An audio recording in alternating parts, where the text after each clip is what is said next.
بسم الله الرحمن الرحيم والذين آمنوا أشد حبا لله وقال رسول الله صلى الله عليه وسلم لا يؤمن أحدكم حتى أكون أحب إليه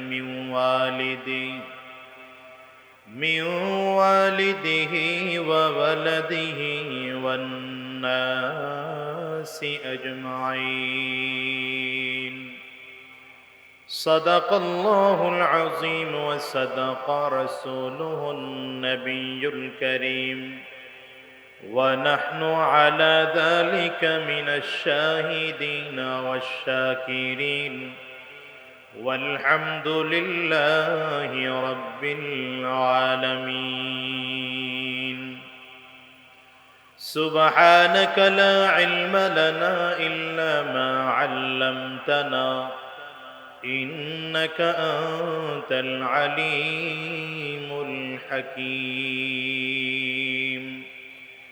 رب اشرح لي صدري ويسر لي أمري واحلل عقدة من لساني يفقه قولي لا إله إلا الله জোরে জবান খুলে আওয়াজ দিয়ে সকলে মিলে লা ইলাহা ইল্লাল্লাহ।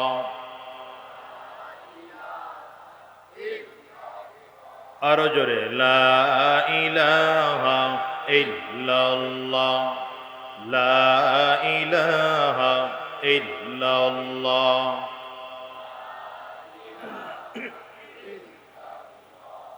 লা ইলাহা ইল্লাল্লাহ লা ইলাহা ইল্লাল্লাহ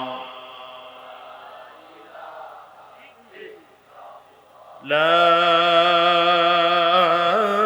ইলাহা ইল্লাল্লাহ মুহাম্মাদুর রাসূলুল্লাহ। আলহামদুলিল্লাহ। ফরাজে কান্দা এলাকাবাসী ও যুব সমাজের উদ্যোগে আয়োজিত আজকের এই কবরবাসীদের রূহের মাগফিরাত কামনায় একদিন ব্যাপী ওয়াজ মাহফিলের মুহতারাম সম্মানিত সভাপতি, সম্মানিত প্রধান অতিথি, এদেশের লক্ষ কোটি মানুষের প্রাণ প্রিয় ব্যক্তিত্ব, এদেশের লক্ষ কোটি যুবকদের আইডল খতিবুল উম্মাহ হযরতুল আল্লামা হাফিজুর রহমান সিদ্দিক কুয়াকাটা দামাত বরকাতুম আলিয়া, অবস্থিত অন্যান্য হযরত উলামায়ে কেরাম, সম্মুখপানে সমবেত দিন প্রিয়, ইসলাম প্রিয়, দিনদার ইমানদার মুমিন মুসলমান মর্দে মুজাহিদ ভাইয়েরা, মুরব্বী বাবাজিরা, যুবক বন্ধুরা, কচি কাঁচা মাসুম বাচ্চারা, পর্দার অন্তরালে অবস্থানরত সম্মানিতা শ্রদ্ধেয়া মা ও বোনেরা, আল্লাহ পাকের শুকর যে আল্লাহ তাআলা আপনাকে আমাকে অত্যন্ত দয়া করে, মায়া করে, মহাব্বত করে ভালোবেসে আজকের এই কোরআনী মজলিসে, জান্নাতি বাগানে, ইমানদারদের মজলিস, আল্লাহ ওয়ালাদের মজলিসে, বিশেষ করে আল্লাহ পাকের জাকিরিন ও শাকিরিন বান্দাদের মজলিসে যে রব্বে করিম, মওলাই করিম আপনাকে আমাকে আসার বসার তৌফিক দান করেছেন, সে মহান রব্বুল ইজ্জত ওয়াল জালালের দরবারে শুকর আদায় করি। আমরা সকলেই জবান খুলে আওয়াজ দিয়ে জোরে সরে বলি আলহামদুলিল্লাহ। মনিটরের সাউন্ড একটু বাড়ান, মনিটরের সাউন্ড একটু বাড়ান, বক্সের সাউন্ডটা হালকা বাড়ায় রাখেন, বেসটা একটু কমায় দেন। ভাইরা আমার, যে আয়াতে কারিমা তিলাওয়াত করেছি, আল্লাহ রাব্বুল আলামিন বলেন ওয়াল্লাযীনা আমানু আশাদ্দু হুব্বাল লিল্লাহ। রব্বে করিম বলেন যারা ঈমানদার তারা আমি আল্লাহকে সব থেকে বেশি ভালোবাসে। একটু আপনারা আওয়াজ করে বলেন তো, ইমানদারেরা কাকে বেশি ভালোবাসে? ডান হাতের শাহাদাত আঙ্গুলিটা উঁচা করে চিল্লায় জোরে বলেন, ইমানদারেরা কাকে বেশি ভালোবাসে? আরো জোরে আওয়াজ দিয়ে বলেন, ইমানদারেরা কাকে বেশি ভালোবাসে? আল্লাহ। দেখেন, আল্লাহ তাআলা কোরআনের এখানে বলেছেন, ওয়াল্লাযীনা আমানু আশাদ্দু হুব্বাল লিল্লাহ। উলামায়ে কেরাম যারা আছেন তারা বুঝবেন, আল্লাহ তাআলা এখানে খুব শক্ত করে বলেছেন আশাদ্দু হুব্বান লিল্লাহ, আল্লাহকে খুব কঠিন করে মহাব্বত করে।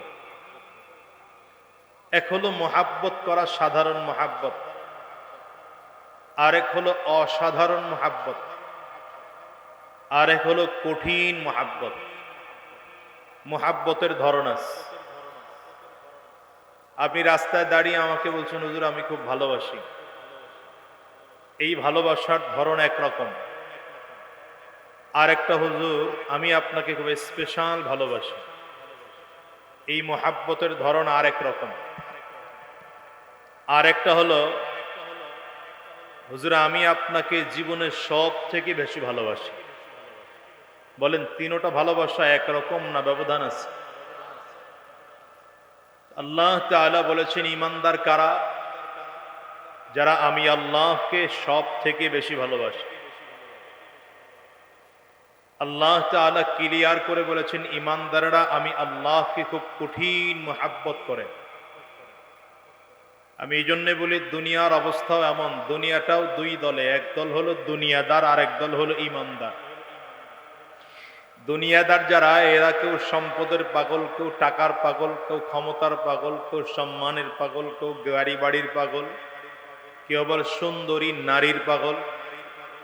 কিন্তু যারা ইমানদার তারা দুনিয়ার পাগল না, এরা টাকা পয়সা গাড়ি বাড়ি সম্পদ এগুলোর পাগল না, এরা সব জায়গায় প্রমাণ করে এরা আল্লাহর পাগল। ঠিক না? আজকের এই মাহফিলেও যারা আসছেন, দেখেন এখানে আসলে কষ্ট, বসতে কষ্ট। এর চেয়ে আপনাদের জায়গায় বাড়িতে অনেক ভালো জায়গার ব্যবস্থা আছে, এসি রুমেরও ব্যবস্থা আছে কারো কারো বাড়িতে, বাসায় সোফার ব্যবস্থা আছে, সেখানে বসার সুন্দর জায়গা।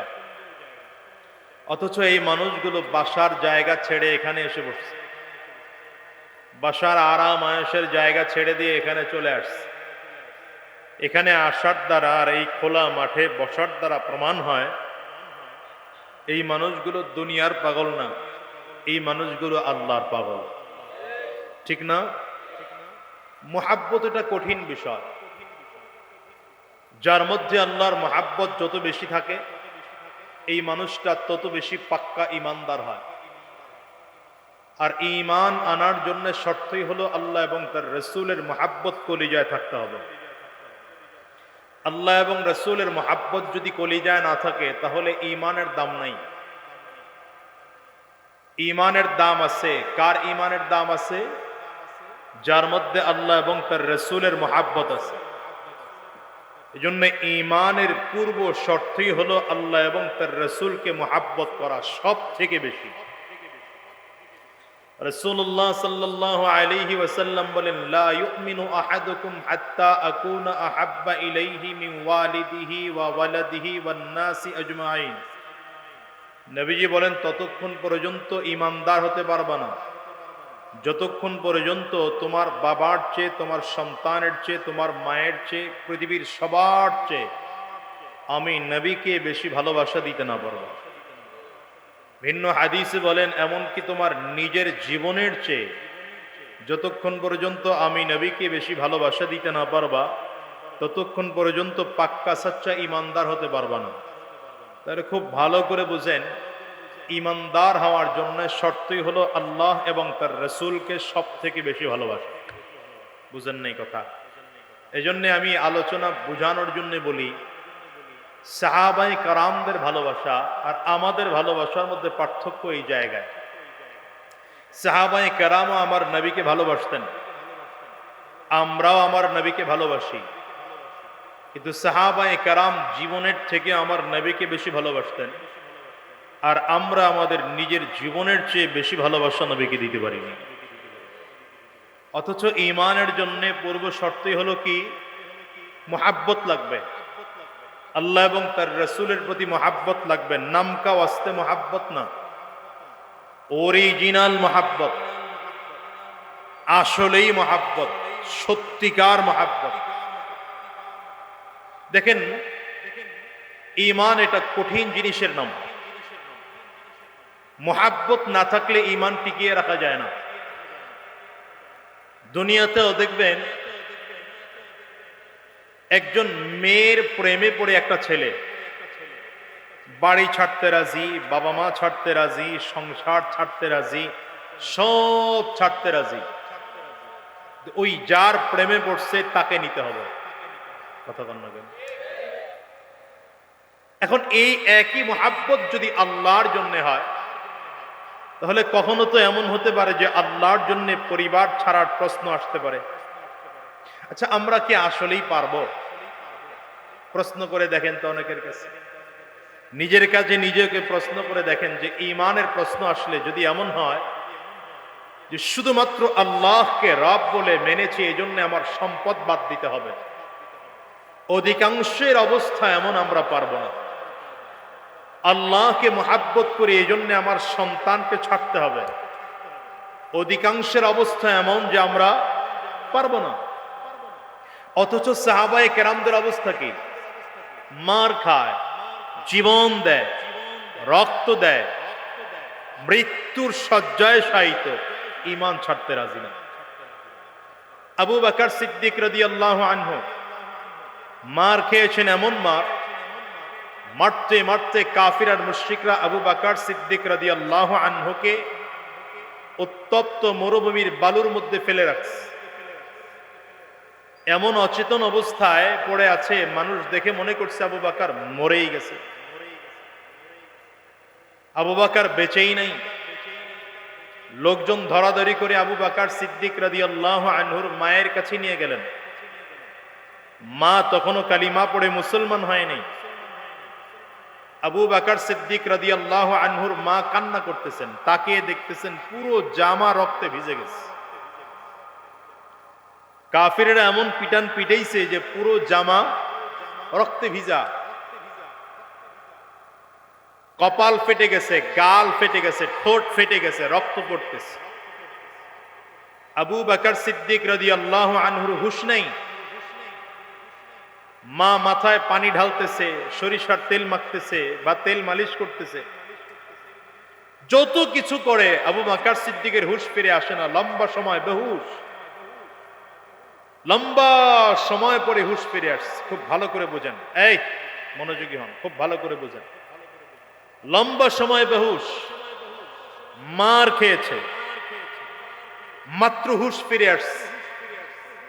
মা দৌড়ে আসছে, বাবা তোর হুঁশ ফিরে আসছে।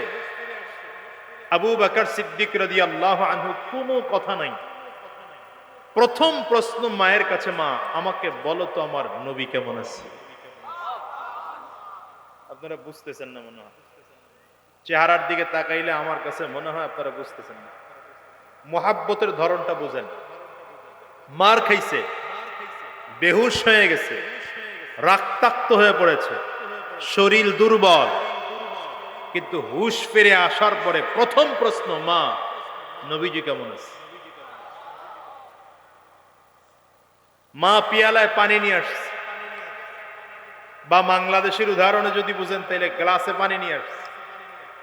আবু বকর সিদ্দিক বলতেছেন পানি খাবো না, পানি পান করব না। মা কাঁদতেছে, দুধ নিয়ে আসছে, দুধটুকু পান কর, শরীর থেকে প্রচন্ড রক্ত ঝরেছে তোর, দুধটুকু পান কর, শরীর ভালো হয়ে যাবে।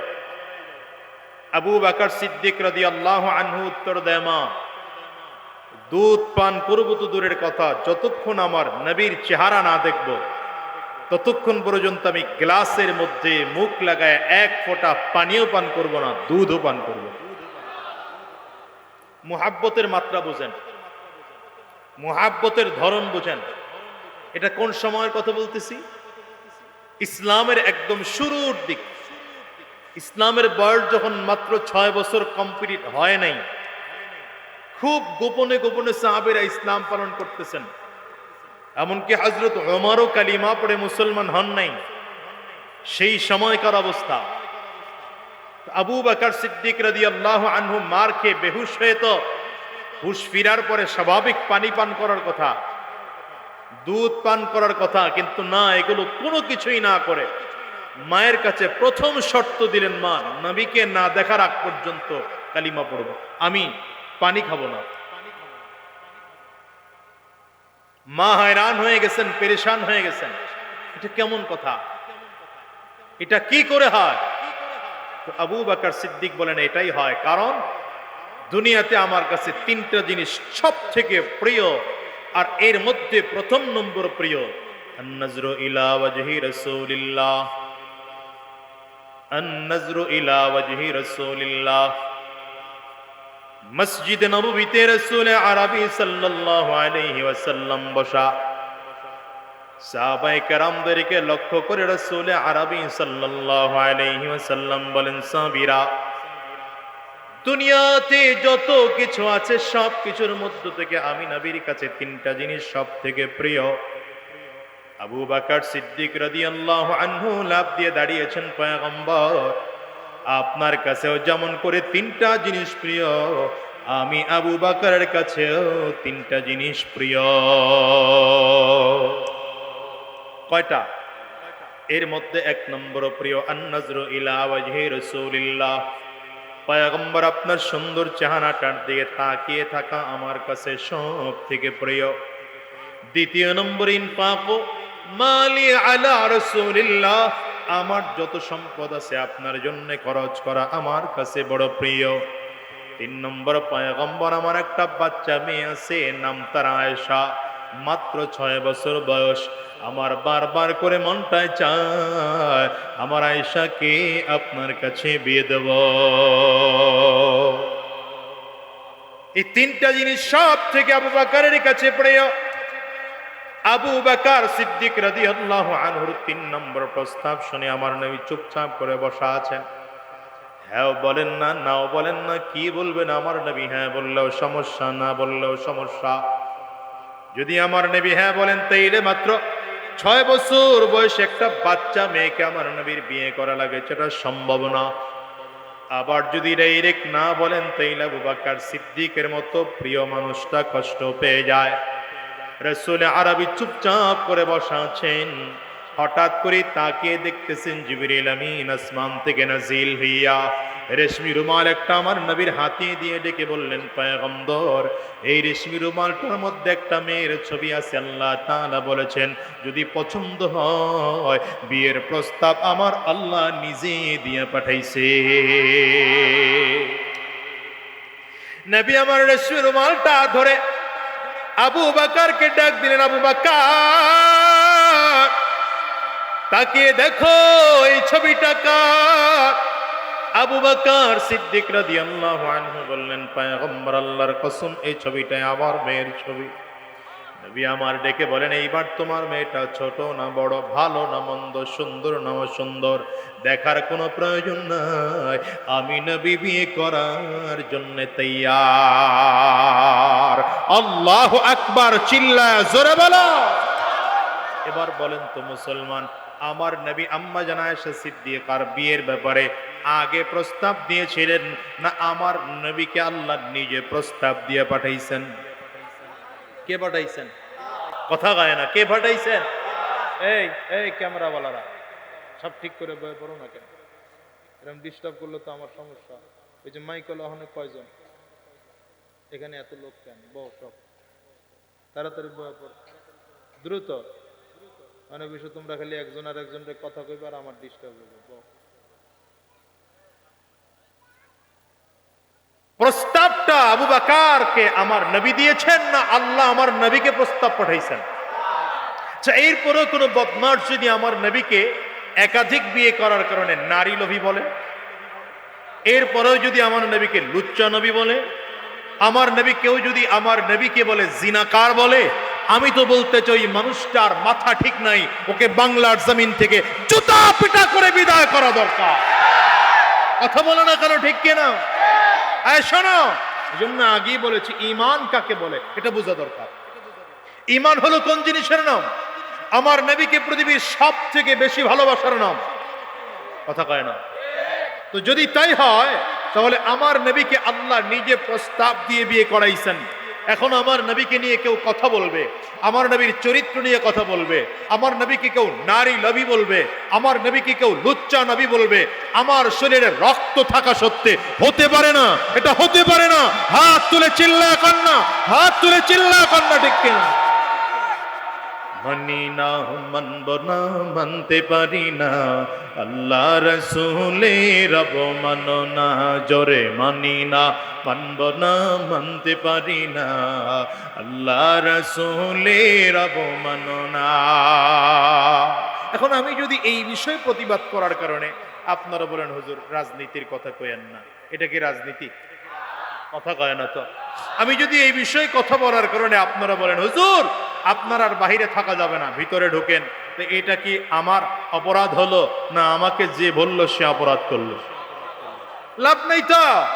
আমি তো বলি মাঝে মাঝে লাভ নাই তো। হুজুর গুরু ভিতরে বইরাই বা কি লাভ? বাহিরে থাকলেও হুজুর গুরু যেই কাম, ভিতরে গেলেও হুজুর গুরু সেই কাম। বাহিরে থাকলেও দাওয়াত দেব, ভেতরে ঢুকলেও দাওয়াত দেব। আমাদের কাজই হলো দাওয়াত দেওয়া। আল্লাহ যদিন ফয়সালা করবেন ভেতরে রাখা, থাকবো ভেতরে। আল্লাহ যেদিন ফয়সালা করবেন বাহিরে বের হওয়ার, বের হব বাহিরে, কোনো অসুবিধা নাই। ঠিক কিনা? আওয়াজ করে তো। আমরা সব কিছুতেই তৈয়ার আছি। কথা কন না কেন? আমার নবী জেল খাটছেন না খাটেন নাই? কথা কয় না। আমরা এটাও জানি বেশি দিন ভেতরে রাখা যায় না, আবার বের করে দিতেও হয়। রাগ করলো মনে হয়। বেশি দিন ভেতরে রাখা যায় না, আবার বের করে দিতেও হয়।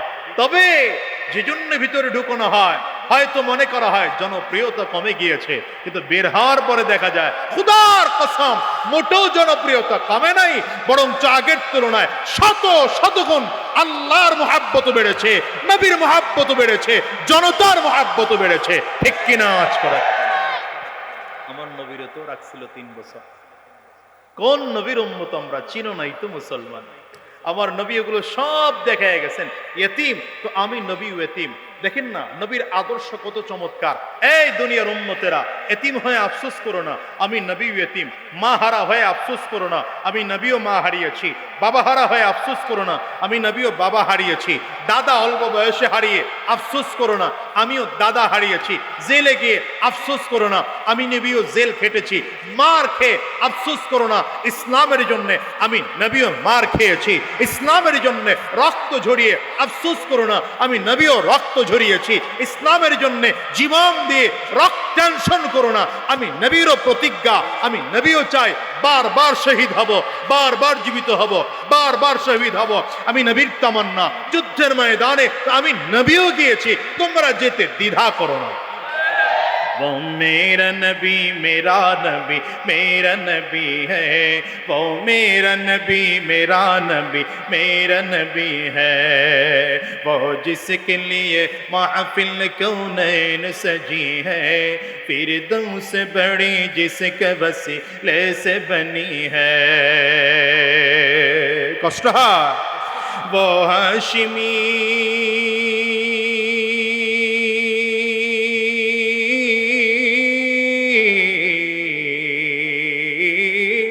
वो हाशिमी मक्की मदनी युल अरबी है, वो मेरा नबी मेरा नबी मेरा नबी है, वो मेरा नबी मेरा नबी मेरा नबी है। अल्लाह का फरमान अलम नशरह लक सदरक, मनसूब है जी से वरफअना लक ज़िक्रक। अरे कुरानुल करीम আমার আল্লাহ তাআলা 25 জন নবীর নাম নিয়েছেন, সবাইকে আল্লাহ তাআলা কোরআনে নাম ধরে ডেকেছেন। আমার নবীকে আল্লাহ তাআলা কোরআনের কোথাও নাম ধরে ডাকেননি, ডেকেছেন তো আলাদা। তাহা নাম দিয়ে ডেকেছেন, আলাদা উপাধি ইয়াসিন বলে ডেকেছেন, ইয়া আইয়ুহাল মুজাম্মিল বলে ডেকেছেন, ইয়া আইয়ুহাল মুদ্দাসসির বলে ডেকেছেন। আল্লাহু আকবার, চিল্লায়ে জোরে কও। এই জন্য বলি যুবক, নেতাই চিনো নাই, নেতাই চিনো নাই। নেতা বানাইছে এমন একটারে, নেতার মুখেও দাড়ি নাই, তোমার মুখেও দাড়ি নাই। নেতারও সুন্নতি পোশাক নাই, তোমারও সুন্নতি পোশাক নাই। নেতার মাথায়ও টুপি নেই, তোমার মাথায়ও টুপি নেই। নেতাও নামাজ পড়ে না, তুমিও নামাজ পড়ো না। নেতা সুদ খায়, তুমিও সুদ খাও। নেতা ঘুষ খায়, তুমিও ঘুষ খাও। নেতা আরাম রাস্তায় চলে, তুমিও আরাম রাস্তায় চলো। নেতা জিনাখোর, তুমিও জিনাখোর। নেতা দেশদ্রোহী, তুমিও দেশদ্রোহী। নেতা ইসলাম বিদ্বেষী, তুমিও ইসলাম বিদ্বেষী। তোমার নেতাও জাহান্নামী, তুমিও জাহান্নামী। তুমি যদি আমার নবীকে নেতা বানাইতা, তুমি যদি আমার নবীকে আইডল বানাইতা, তুমি যদি আমার নবীকে আইকন বানাইতা, তাইলে আমার নবীর মাথায় টুপি ছিল। মুসলমান, তোমার মাথায় টুপি থাকতো। আমার নবীর সুন্নতি পোশাক ছিল, তোমার পোশাকটাও সুন্নতি হতো। আমার নবী 5 ওয়াক্ত নামাজ পড়েছেন, তুমিও 5 ওয়াক্ত নামাজ পড়তে। আমার নবী সুদ খান নাই, তুমি সুদ খেতে না। আমার নবী ঘুষ খান নাই, তুমি ঘুষ খেতে না। আমার নবী হারাম রাস্তায় চলেন নাই, তুমি হারাম রাস্তায় চলতে না। মুসলমান, হাত তুলে চিল্লায় বলেন ঠিক কিনা? এই জন্য বলি নেতা টেতা সব বাদ দিয়া আমার নবীকে নেতা বানাও। দুনিয়ার সব নেতা বাদ দিয়া নেতা বানাইলে কারে বানাবো? কথাই কয় না এরা। কারে বানাবো? তোমার নেতা আমার নেতা